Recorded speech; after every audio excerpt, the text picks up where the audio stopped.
New scientific evidence links Stonehenge to the Mayan calendar and Doomsday 2012 prophecy. The Mayan calendar works like most clocks we use today, moving forward in time. It depicts the end of time on December 21st, 2012.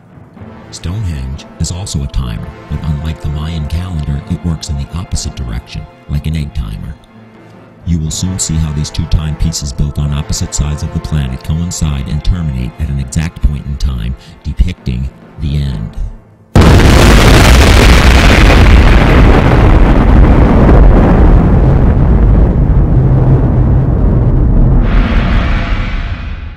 Stonehenge is a well-guarded prehistoric monument with inner circle access granted for special purposes only.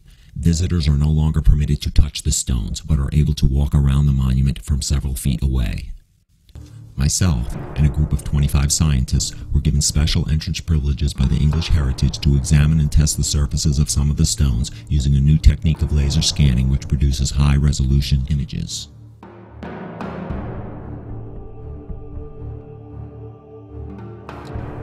There are many visible carvings on the stones that can be clearly seen with the naked eye.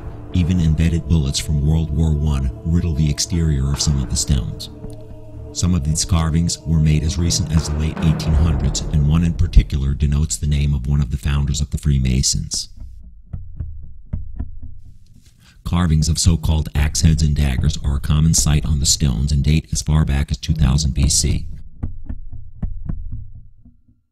Most archaeologists theorize these axe heads and daggers symbolize commemoration of the dead.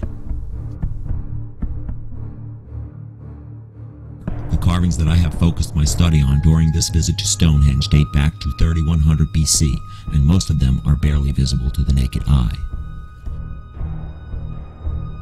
The laser scanning imaging equipment we used for this study allows scientists to view those hard-to-see ancient carvings at a much higher resolution.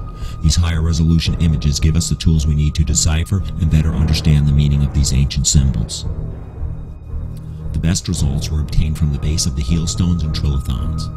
These are the main stones responsible for the guidance of the sun rays into the henge during the summer and winter solstice. Of additional interest are these photos of UFOs provided by the English Heritage that were taken within the last couple of years.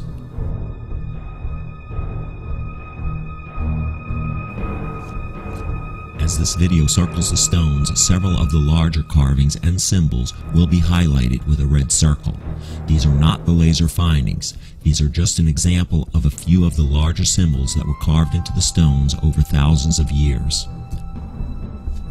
Many have questioned, why would ancient man build such a monument? How did he build it without modern equipment? Or was he actually guided by an intelligence that's purpose was to leave a sign or future guide to man's existence? A warning, perhaps? Who knows? Mankind generally used the cycle of the moon as a unit of timekeeping. Every year on the first day of summer, the sun rises at a point that is further north than any other day of the year. At the ruins of Stonehenge, this solstice sunrise appears on the horizon in direct alignment with a massive rock called the heel stone. The heel stone serves the same purpose as the hands on a clock, but this ancient clock runs backwards. It is a countdown clock. It's a countdown to doomsday. During most parts of the year, the sunrise or sunset cannot be seen from the center of the monument. But on the longest day of the year, the June 21st summer solstice, the rising sun appears behind a heel stone, creating the illusion that it is balancing on the stone. The rising sun elevates up the length of the rock, creating a shadow that extends deep into the heart of the henge. This light travels through the outer stones, called trilithons. In a few years, 2012, due to the wobble of the Earth on its axis and certain other important alignments, the giant heel stone will no longer cast its shadow within the circle of stones. It will mean that time has run out. I have come to the conclusion that the 3D images obtained from the surfaces of the stones during this expedition are in fact ancient Sumerian symbols, the first written language known to man. These Sumerian numerals can now be authenticated by radiocarbon-14 dating. We can now clearly decipher the results of this scientific find, and the results are nothing less than astonishing.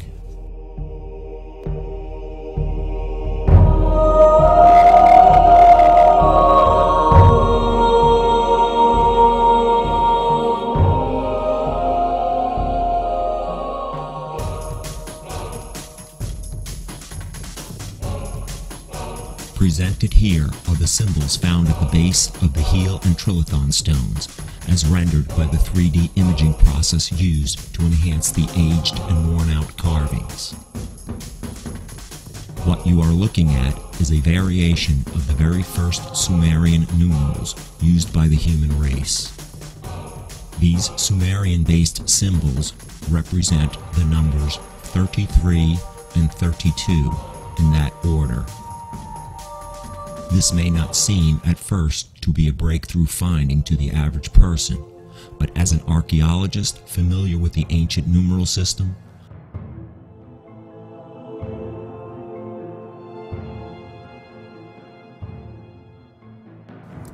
in layman's terms, that means 2012 represents the year of the end of the original use of Stonehenge as a timing device. The exact date of the last winter solstice that will reflect light into Stonehenge will be December 21st, 2012. One more piece to the doomsday puzzle has been presented with scientific-based evidence. Whether the world is doomed to come to an end or not, I do not have the answer. But one thing is for certain: something is going to happen.